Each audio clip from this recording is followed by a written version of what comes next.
Well, good day, viewers, and welcome to the Sport Wrap Show. I'm your host, Brian Munango, updating you on the latest sports news. Well, there's a lot of sports that we'll be talking about today that happened in Windhoek, a launch, a draw, but you guys will have to stay tuned as we get right into the hit list.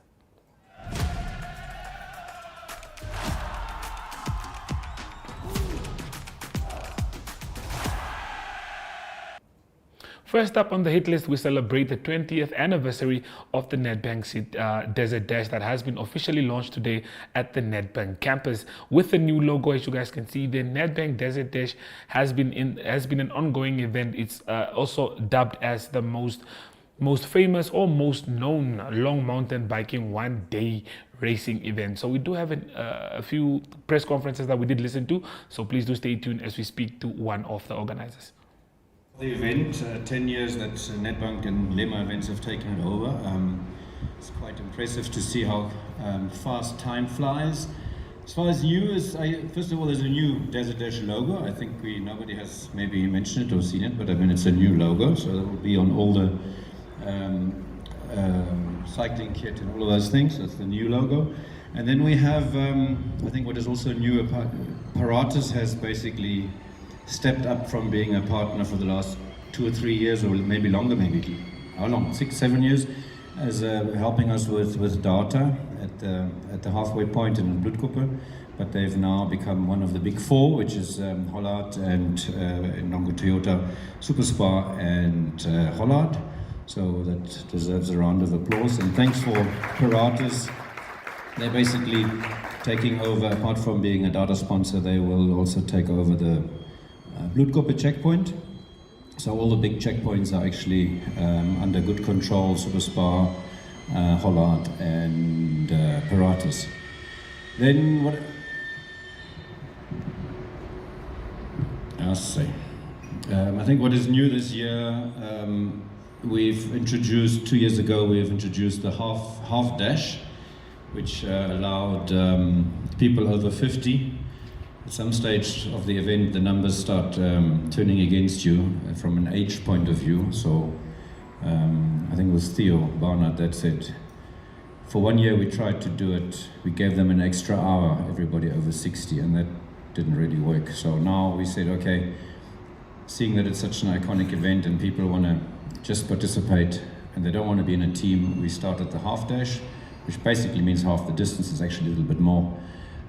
For people over 50, and for this year, seeing that it's the 20th edition, we also introduced the half dash as a two-man team. So you can now also do the half dash in a two-person team. So the first rider starts at midnight together with everybody else to Bloedkoppe, and then the second rider takes over to Guanicontes, and from there they finish together like all the other teams. So that's new this year. And then we have a little bit of an extra surprise. A few people that like long distance have nagged us about going to 400 kilometers instead of 397. Over the years, I think when we started it was 440 or 460, and then it was 340 something, then it was 370, and anyway now it was 397. So we've over the years changed and added a few things, and this year the number is, wait for it, 401 kilometers. So it might be a once-off, we don't know, we'll see what the feedback is. We might stick to it. But it's like when you have a flat tire. You know, some people say, but it's only flat at the bottom, it's the top part still looks fine. So we said, Mani just mentioned just now, but we're just adding the 4 kilometer in the beginning, you know, so nothing really changes. So it's basically going to be a controlled start through Windhoek. We're adding the 4 kilometers in Windhoek. So it's been a controlled start, Frankie Fredericks, Kleine Koppe and Robert Mugabe. So a circle just around the back there, back onto the bypass, and then it's racing. So it's just to crack the 400, just to do something different this year. That's it. Apart from that, we are ready. We have the similar number of entries. We're probably estimating about 950 riders this year. Race registration officially stops on Sunday, this Sunday at midnight. The 11th, 13th, what is it? 13th. that's it for everybody out there that still is deciding or sitting on the fence. If you want to participate, Sunday is the deadline. Apart from that, stay healthy, keep training, and we see you at the Grove Mall beginning of December. Thank you. I don't have enough time to make up my mind. Personnel of the media, distinguished guests, ladies and gentlemen, a very good morning. You don't want to greet me? Yes. You know, for us in the sports fraternity, we are used to vibrant energy. So that's the energy that I want. It's a great honor and privilege to stand here before you today at this momentous occasion as we are celebrating and launching the 20th anniversary of the Nedbank Desert Dash. I think Nedbank and their sponsors deserve a round of applause. This extraordinary race, which has grown from humble beginnings, we've just heard from 44 cyclists. So my retention capacity is still very high. I just graduated this year, so I'm still a student. And now we are informed that it's close to 1,000 cyclists. Is a testament to Namibia's unique landscape, the adventurous spirit of its people, and the exceptional work of the organizers and the sponsors who have made this event what it is today. Ladies and gentlemen, the Nedbank Desert Dash is more than just a race. And as a ministry that's entrusted with the mandate to promote and to develop sport, we have that responsibility to promote not only elite sport, but also community sport.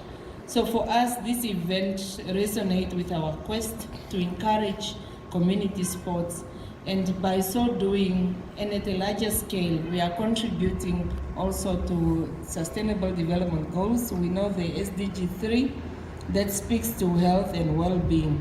So it's a test of endurance, determination, and resilience. It pushes the human's body to its limit, and yet it offers rewards far beyond the finish line.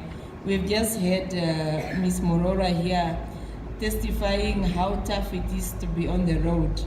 And I was thinking, yeah, this year maybe I should also, just follow and see. Unlike wait at the finishing line, you don't get to appreciate the effort and the endurance that the cyclists go through. This race has contributed to putting Namibia on the world map, showcasing our particular desert, our sense of adventure, and our openness to global athletes. I was just watching the video playing in the backdrop, looking at the mountains, and I'm saying I've been following the Tour de France, but I don't think it comes close. Those of us who have seen it, it does not come close. So it has helped us position Namibia as a premier destination for our mountain bike enthusiasts and sports tourists alike.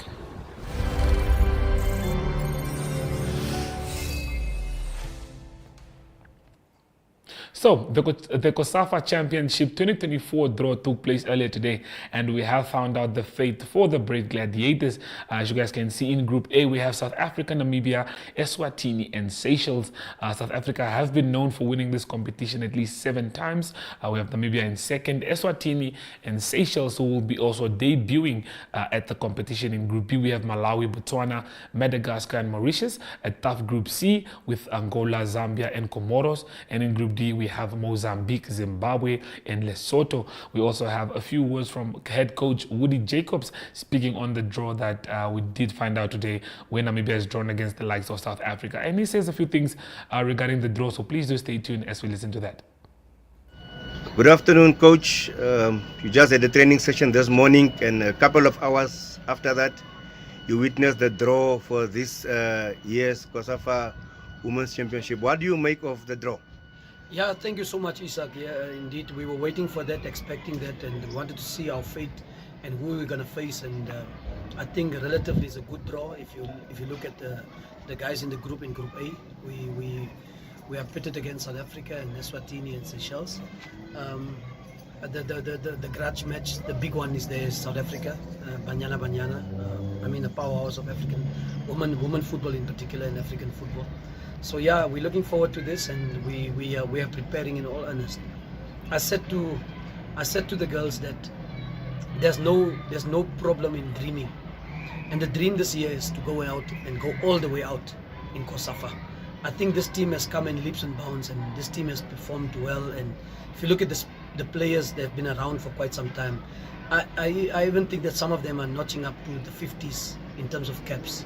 So I say, what must stop us to win COSAFA for the first time and emulate the class of 90 to 2015 when that won COSAFA for the men's side. So it's time that the Gladiators also take their rightful place in Southern African football, in COSAFA, and win it. Because the last time we played in the final was in 2005, and the last time we came close is in 2022 when they reached the semi-final.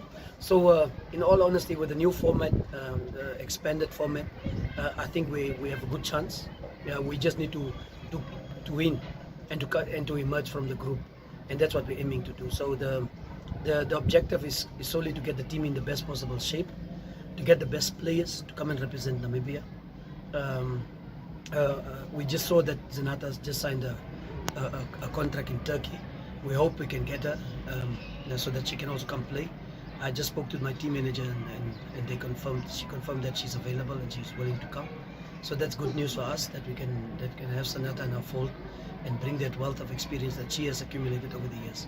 So in all honesty, I'm looking forward to this event, looking forward to this tournament. And the good thing is, on the 2nd of November is also coincidentally my birthday. And on that day we want to play the final.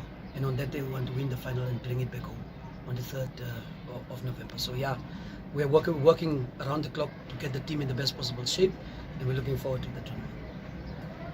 Thanks.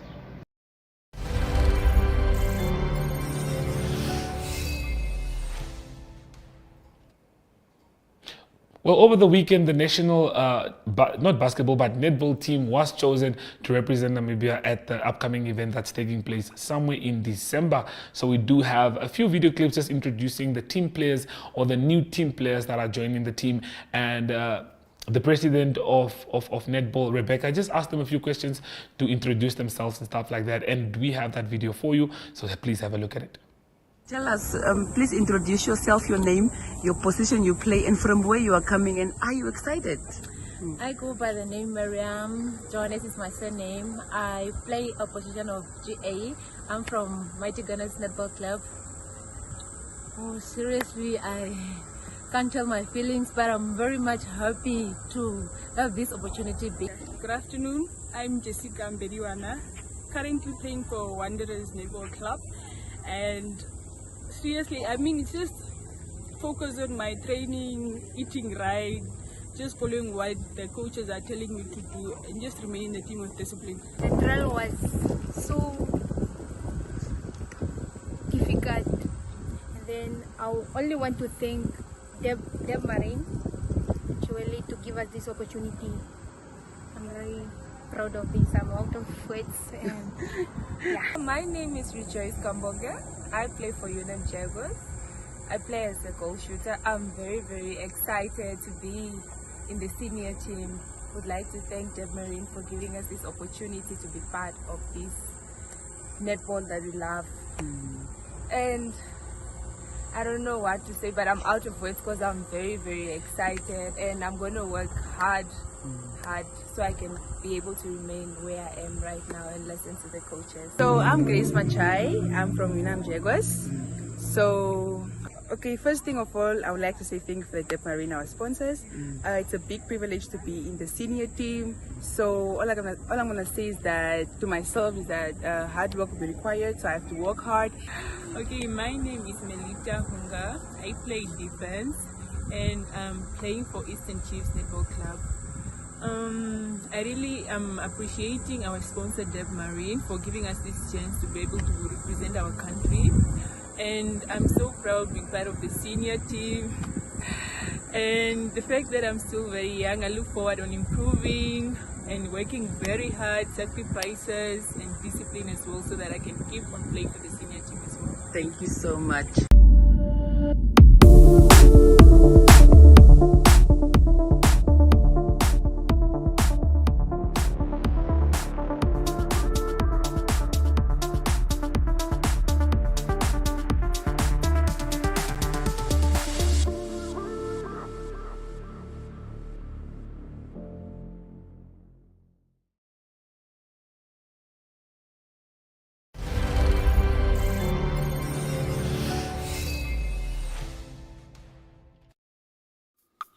Today we are going to learn how to bake.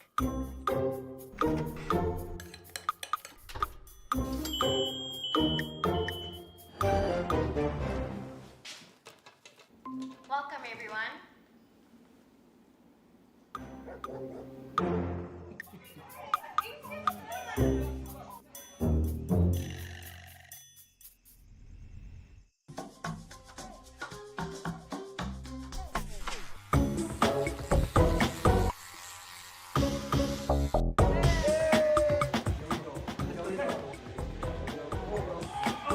Things may not always go as planned, but our technology doesn't fail.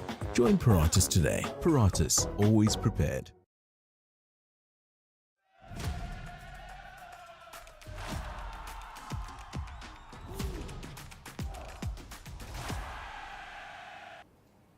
Well, the Brave Warriors will look to keep their hopes alive for qualifying for AFCON as they take on Zimbabwe on Thursday. This is the third match for Namibia at the qualifiers, and they'll be facing Zimbabwe on the 10th and on the 14th as well, as you can see there. So looking at the team, a really good, strong team. We did touch on the team a little bit, but we do have a video with the head coach, Colin Benjamin, and he gives us insight on what he thinks we can expect from the game against Zimbabwe. Please have a look. Okay, good morning, coach. Okay, let's unpack the previous games that we played against Cameroon and Kenya. Obviously not the results we're expecting, but it is what it is. Can you perhaps maybe just take us through that? Yeah, I think, of course, rightfully that we got the results that we didn't anticipate or not what we're looking for. But you look at the content of the game, we're looking into the Cameroon game. I think we had a very good game, in the sense that in this first half we created 2-3 chances.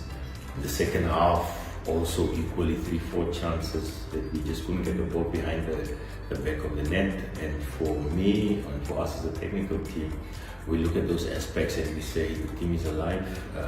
I think there was more to that game than what we got out of it. So I think we realized that we were gonna look forward to the next ones coming up. We have also played against Kenya. I also thought that we started off very well. We had created also good chances. I remember that approaches Peters just before we got the first goal, that free kick. He was 1-against-1 against the goalkeeper, and we couldn't put that goal in. But that also tells you that if you don't take care of your chances, somebody else is going to take care of their chances behind you. And those are the lessons that we took.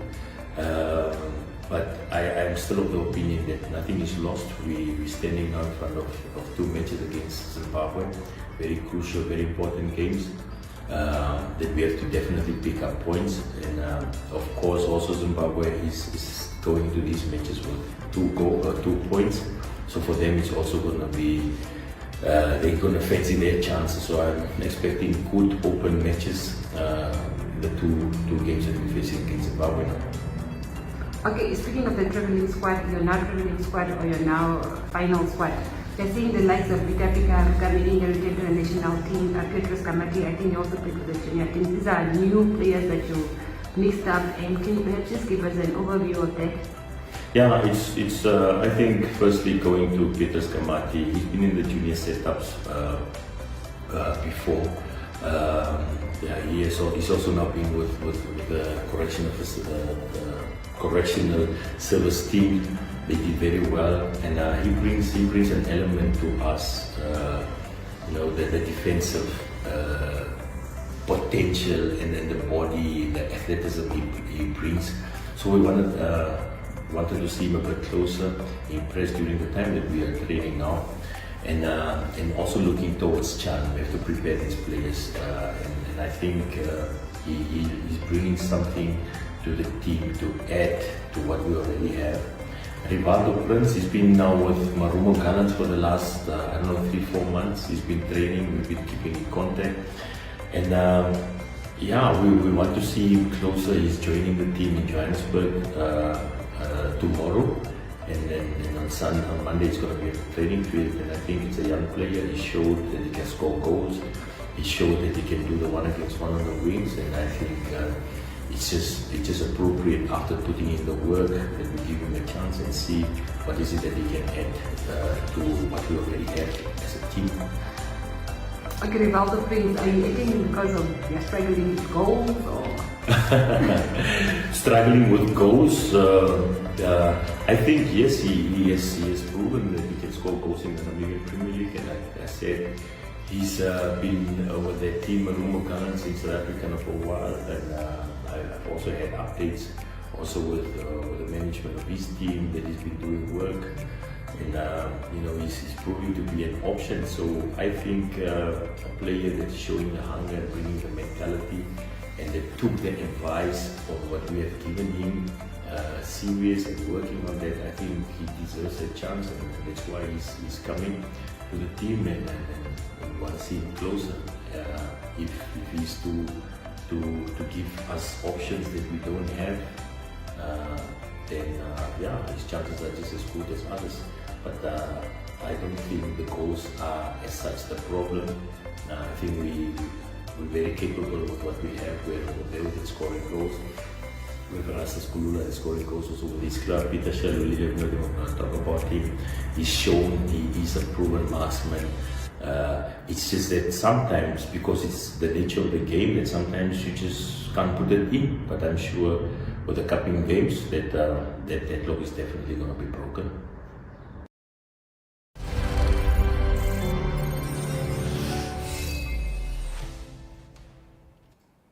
Well, Irene Marie, who is currently having a wonderful time in South Africa, enjoys as she has finally seen a Formula One vehicle for the first time in her life. I think she is flabbergasted and over the moon. She tells us more about the Red Bull vehicle. I personally do not know that much about Formula One, but we do at least have Irene Marie who will give us an update on that. And following Irene Marie, Ari Ochad will break down international news for us. So please do stay tuned for the two of them. While the South African Minister of Sport, Arts and Culture, Gayton McKenzie's meetings with the FIA continue in his hopes of getting Kyalami back on the Formula One calendar and getting South Africa back on the Formula One calendar, just a stone's throw from Kyalami in the heart of Sandton City, Red Bull hosted their show run over the weekend. This a fantastic event, and the crown jewel of this event being the RB7 driven by David Coulthard. It was originally not driven by David Coulthard in Formula One. It was driven by Sebastian Vettel and Mark Webber in the 2011 Formula One World Championship. Sebastian Vettel winning his second Drivers' Championship in the RB7. Just about 750 horsepower in that car, capacity for about 18,000 RPM, a V8, Renault V8 engine, and just a spectacular work of engineering and a nice trip down memory lane for a Formula One fan, someone who can look back at the developments that have been made since 2011 in the past 13 years or so, amongst others, notably the halo, changing the look of the car. So for fans of the sport to get a look at what it used to be like and be reminded of what it used to be like, but more than that, an opportunity to see a Formula One car live and in person and to hear it. Formula One fans probably have heard that Formula One cars are really loud, they've been told, but truly standing there, you realize how loud they are. It is like you've never heard before. But it's an absolutely fantastic experience, fantastic atmosphere. There were spinning demonstrations, drifting demonstrations, Red Bull athletes from so far as Europe have come to Sandton for this event. And just a fantastic time, not just to see these demonstrations, to see the RB7, to see David Coulthard, but a fantastic time for fans of motorsport to connect. Fans of motorsport tend to watch motorsport in their homes a lot. They lock themselves in their homes for a weekend. I'm guilty of this as well. Lock myself in my home for the weekend and then just watch motorsport. But this is a fantastic time to kind of get to know the person next to you and just connect with them on a mutual love of watching racing. So a fantastic event. Hopefully it'll come back to South Africa because it would be spectacular to see again. So fantastic event from Red Bull, and I think a great exposure to different kinds of motorsport. For a lot of Formula One fans, this was their first time seeing spinning up close and seeing drifting up close. So a fantastic way to get exposed to different types of motorsport. Good day everyone, time for international sports news. And starting off with cricket news first, the Women's T20 World Cup continuing. It was South Africa that was in action against England, and it was a game that went to the last over, but it was England that won by 7 wickets. It sounds a lot more convincing than it was. 4 balls left in the game, and it was England that won by 7 wickets. South Africa batting first, 124 for the loss of 6 wickets, with Laura Wolvaardt the best contribution with 42 runs. And then it was England that scored 125 for the loss of 3 wickets. The best batsman there was Nat Shreve-Brunt. She scored 48 unbeaten runs, so England winning that game. South Africa can still qualify for the semi-finals. They won their first game against the West Indies. They still need to play Scotland and Bangladesh over the weekend, and winning both those games will put them into the semi-finals of the World Cup. Men's cricket also, South Africa also played against Ireland. That was the third and final 50-over international, and it was Ireland that won the game. It was still South Africa that won the series 2 games to 1, but it was Ireland that beat South Africa by 69 runs. South Africa batting first, or it was rather Ireland batting first, 284 for the loss of 9 they scored. South Africa bowled out for just 215. On to tennis news. It's the Shanghai Masters that continue. That is the men, all the best players in the world playing in the tournament. The top 4 seeds are only playing later in the week again. It was number 12 seed Holger Rune. He's through to the next round, beat Matteo Berrettini in 3 sets. And then it was also the young upcoming Italian 28th seed Flavio Corbelli. He beat Stan Wawrinka by 6-7, 7-6 and 6-3. These games all in second round games. Also, it was a good result for Tallon Griekspoor. He's unseeded, but he beat 26th-seeded Jordan Thompson of the US in 2 sets, 6-3 and 6-2. And then also Francis Tiafoe of America, he's through, beating Yan Zhou of China, and the score there was 6-2 and 6-4. And to conclude today's international sports news, it is soccer news. It is from the UEFA Nations Cup that will continue from Thursday onwards. Some interesting games on Thursday and Friday. It is England that will play at home at the Wembley Stadium in London against Greece. That is on Thursday. Also on Thursday, it is Israel that will play against France. That game obviously not being played in Israel because of the war with Hamas. That will be played at the Bosniak Arena that is in Budapest, Hungary. Also a game on Thursday is Italy that will play against Belgium. That is a big game. And then on Friday, also a country that's at war at the moment, it is Ukraine that is at war with Russia. And Ukraine also play at a neutral field against Georgia. That game will be played at the Inia Stadium that is in Poznan in Poland. Another game on Friday will be Bosnia that will play against Germany. That's international sports news for today. Hope you have a great sport day, and we talk international sport again tomorrow. Goodbye.